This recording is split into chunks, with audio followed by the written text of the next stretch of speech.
હવામાન વિભાગ દ્વારા રાજ્યમાં આગામી 5 દિવસ સુધી તાપમાનમાં કોઈ ફેરફાર ન થવાની શક્યતાઓ વ્યક્ત કરી છે.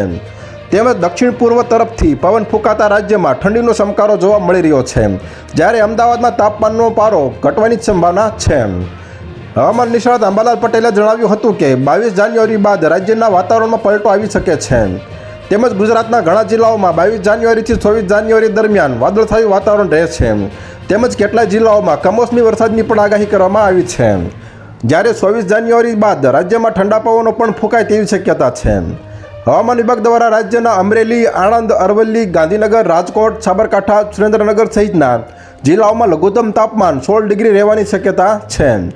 તેમજ ગીર સોમનાથ, નવસારી, વલસાડ સહિતના જિલ્લાઓમાં લઘુત્તમ તાપમાન 19 ડિગ્રી રહેશે. તેમજ બનાસકાંઠા, દાહોદ, જામનગર, મહીસાગર, મોરબી, પાટણ, મહેસાણા સહિતના જિલ્લાઓમાં લઘુત્તમ તાપમાન 15 ડિગ્રી રહેવાની શક્યતાઓ છે. તેમજ રાજ્યમાં હજુ પણ ઠંડીનું જોર યથાવત રહેશે. તો હાલ અત્યાર માટે આટલું જ મિત્રો. ફરી મળીએ નવી અપડેટ સાથે. તે પહેલાં વિડીયોને લાઇક કરી ન્યૂઝ ચેનલને સબસ્ક્રાઈબ કરો.